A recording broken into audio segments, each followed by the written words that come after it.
Well, hey everybody. Welcome back to the fight. Op2Mission3 Round 2, baby. Gonna give it another shot. Because I know you people would be disappointed if I didn't get it done. So anyway, I'm choosing this particular stock mech that, you know, I've got a lot of newer stock mechs in the mod. Some of them were customized stock mechs, named after friends of mine that I've known over the years. This one is a particular kid by the name of Peter, who's known as Nynx, and his Orion is because he had one of his favorite mech is the Orion. Well, I guess he likes the Atlas too, but he likes the Orion, so I made a special mech for him in the mod. It has 15 tons of ferrofibrous armor on the Orion. So that's why I chose it, because that's the only way you can get a 15 tons of ferrofibrous armor Orion in the game, is by choosing it in the stock list.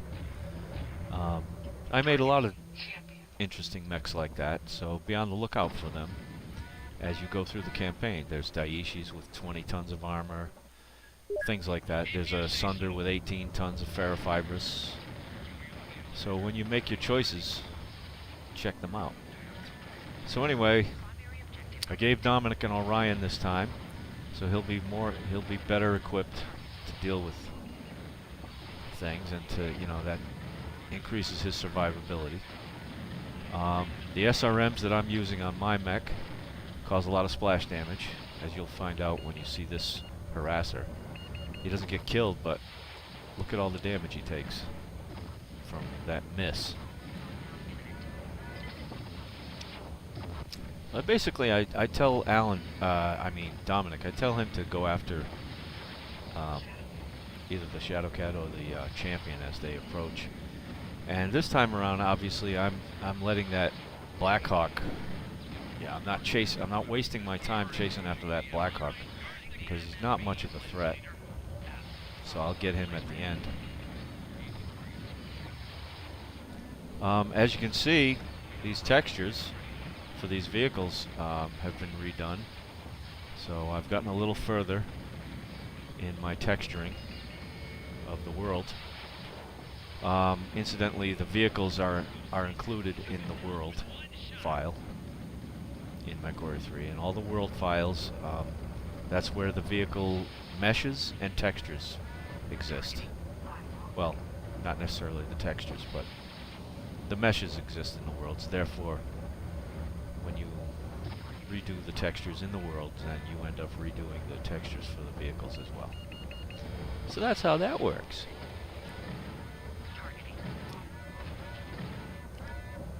So we've gotten a lot done over here, me and my buddy Orion. One thing, I don't know if everybody's noticed this, but when I redid the skins, the Battle Mech skins for MechWarrior 3, notice I redid the textures on the MFB, by the way. When I redid the textures, when I did the HD skins for the Battle Mechs, I also redid the missile racks. You'll notice in the Mad Cats, you'll notice it on the Vultures, you'll notice it on the Orion left arm.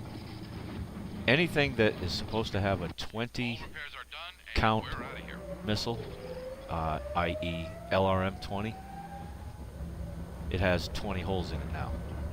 You'll notice in his left arm he's got 20 holes. Yeah, count them, 20. And same thing for the Mad Cat. The primary variant of the Mad Cat has dual LRM 20s, and I thought doing that came out pretty cool. Came out looking pretty good. If you don't mind me toot my own horn. So I don't quite remember how this battle goes. This round 2 on this battle, but I'm pretty sure I made better choices. Where's Dominic? He just got refitted. So I'm coming up here while Dominic's getting refitted, because as you know, I like to multitask when I'm in the midst of these missions. I don't like to sit on my butt and wait for Dominic. But he'll be up in a minute to help out. And as you can see, it looks like I'm gonna hang back a little bit better than I did last time around. And wait. That's the thing to do with this particular battle. You gotta hang back a little bit, duck behind the smokestack. And the thing to do is to, well, you have to have lateral movement at the same time. But you duck back here and you make these little buggers chase you. And they will. The fireflies and the strider, they'll come back and chase you behind the smokestack. And when they do, the enemies on the other side of the battlefield, they won't necessarily always fire at you because the AI characters, the enemy AI characters, will never go after you if you've got one of their teammates in the way. So you noticed I used the smokestack as cover that time around. Now I'm still maintaining lateral movement and having a better go of it. Oop, overheat.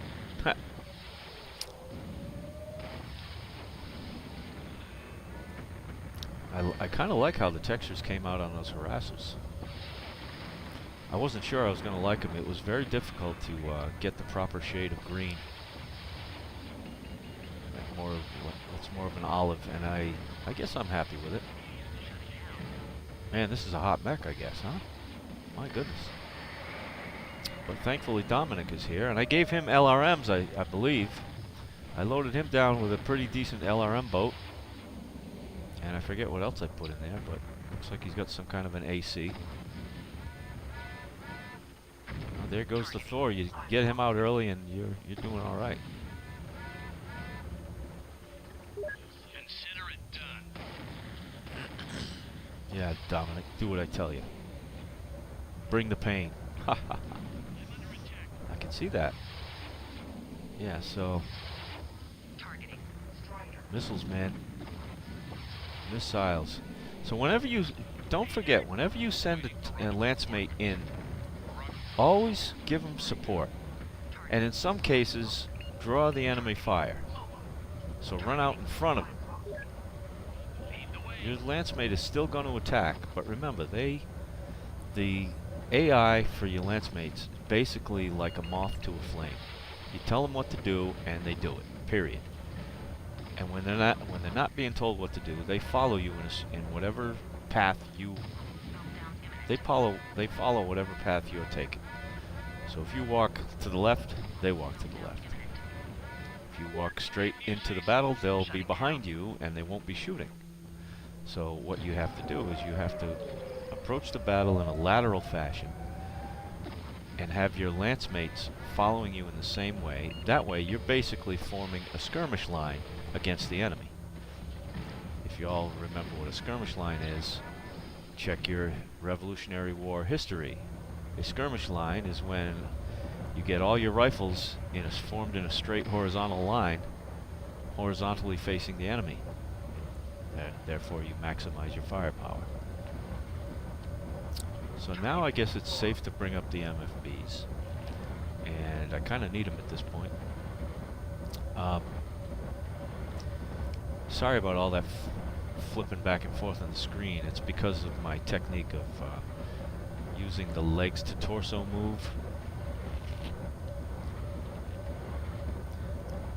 Been thinking about the legs to torso move lately. Because, you know, none of the other Battle Mech games have it. I think they got rid of it because it's physically impossible. I've studied it. I've studied how the mechs in MechWarrior 3 accomplish this. And what they do is they pivot basically on their ankles. All repairs are done. And you have to time the hitting of the button when you know the outside leg is coming down into position, into a forward position. That's basically how it works. And when you hit the button, what happens is the hip pivots around to face the direction of the torso, but the foot has to stay on the ground. The foot stays in place, and because the hip pivots, the leg follows the hip and basically turns on the ankle. Now, I tried this as a human walking around one day. Looked pretty funny. Wish I had a video of it. But, I mean, a human can do it, but when you think about the actual physics of a 75-ton battle mech, or any battle mech, you know, I mean, you're talking about tons of metal and components pivoting on whatever mechanism supports the ankle of the battle mech. Or even if they're pivoting on one leg, even if that machine is pivoting on one leg, it might be physically impossible. I mean, you would think that the battle mech would fall over in the direction that it was previously going. I hope you enjoyed the splash damage that I just showed. Took out 2 APCs just then with salvo of short-range missiles. That's what's so fun about the SRMs in MechWarrior 3. They've got a lot of splash. So as you can tell, this time around, I'm being more careful. At least I think I'm being more careful. I'm not going to clue you in as to what happens in this mission. Win, lose, or draw, you're going to enjoy it. And that's the nice thing about Lancemates. They got your back. And sometimes they get your attention. I believe he's got an AC-10. At least one. I think I loaded him down with one AC-10 and a bunch of LRMs. So he's a pretty good attack dog right now. That happens to be, what is that? That's the Adder primary, dual ER PPCs. He could have caused a lot of damage. Got to take him out. Got to double team those guys, even though they're small. Got to take them out quick, because they will mess you up. We're gonna find that out later. Don't forget, the Adder primary, the Puma primary, not only does it have dual ERPPCs, but it has flamers too. Remember I said that. Yeah, the MFBs look pretty good. The textures on them came out pretty good, I think. So this is pretty much most of the textures are done. In this world, I mean, at this point, at the time this video was taken, I have since finished all the textures on this world, but maybe I'll do a video that shows all the textures at some point. They look pretty cool in this world. I think I've said it before, but it's amazing the details that they put into this game, but you don't notice them unless you redo the textures and you know, make them pop. Alright, these buggers are gonna get Gauss rifle attention. I'm not having these guys screw me over this time. Just not having it. And I don't know if you noticed in the first round, I started out with 4 AMS the first time around in the previous video. I started out with 4 AMS, and when I was under attack by the helicopters, I'd gotten both my arms blown off and I no longer had AMS, and every single missile coming from those helicopters was kicking my ass.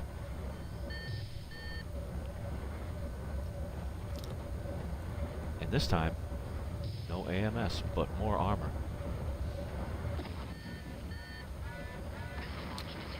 So here's a new strategy. Now the reason I'm going this far forward is because I'm waiting for Dominic to fall into formation behind me. Sometimes it takes your lance mates a while, so just go for a walk. Go for a long latitudinal walk, horizontal walk. And yeah, I've got to be, I know I'm without AMS, so I've got to be all about dodging the missiles.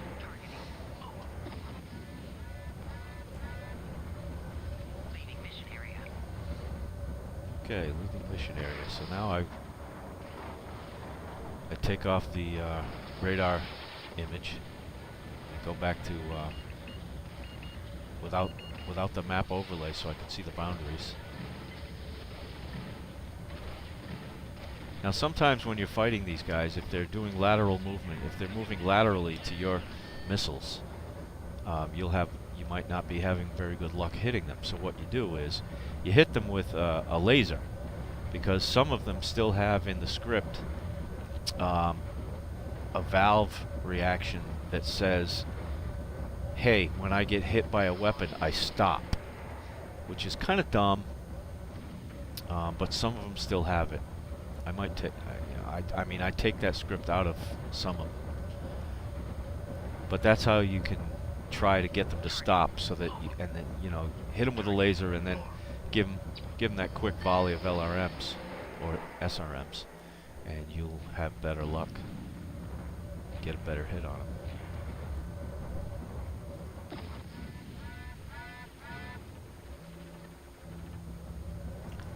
So here I'm thinking, oh, I gotta get in closer, I think, maybe. Or I gotta draw them out. I mentioned in the chat, in the comments, that the AI characters have an attack radius in their script. So if I walk up close enough to one of these guys, they'll come out of that little area that they're hiding in. They'll come closer. So if you can creep up a little bit without getting shot, you might be lucky enough to have them come at you one at a time, and you and your lanceman can focus fire, which is kind of happening here. No, I think I'm just being patient, waiting for them to come around within close enough view so that I can snipe at them. I'm being very patient with this mission this time around. You know, in any military school, that they teach you that warfare from a distance is always preferable.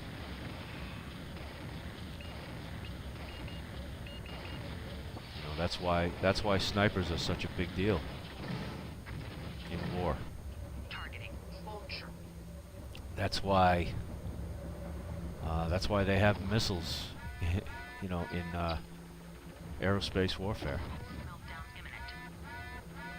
You know, fighter jet warfare now. It's always been missiles ever since the end of World War II. The farther you can shoot, the better. The less chance of getting damaged yourself. Oops, out of Gauss rifle ammo. That's not good. I hope I call the MFBs over here soon.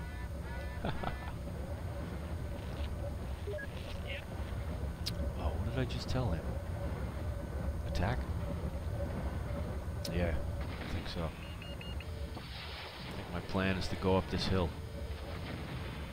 Yep. The high ground, baby. Yeah, this is a hot mech. Yeah. Low on ammo. Low on SRMs. Run out of Gauss. Got to get a refit. And so does he. Because I know there's a lot more enemies coming. It ain't over yet, folks. But it soon will be. Ha. Meanwhile, I can kill that harasser, maybe, while I'm waiting for the MFBs to show up.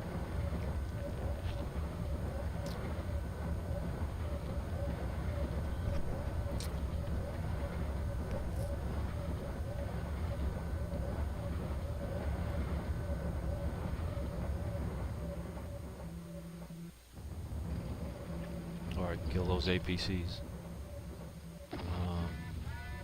I guess I hadn't redone their textures yet at this point.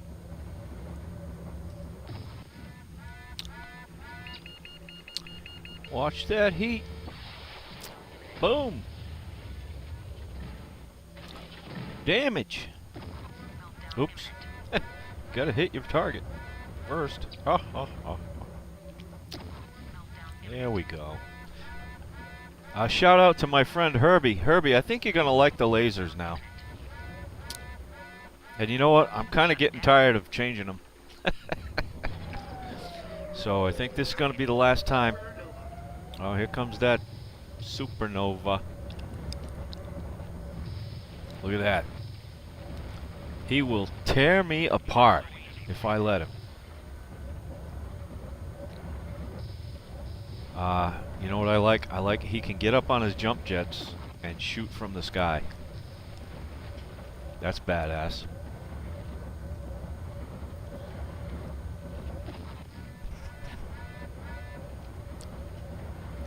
Couple of versions of the mod before I started changing the lasers around, back when they were instantaneous.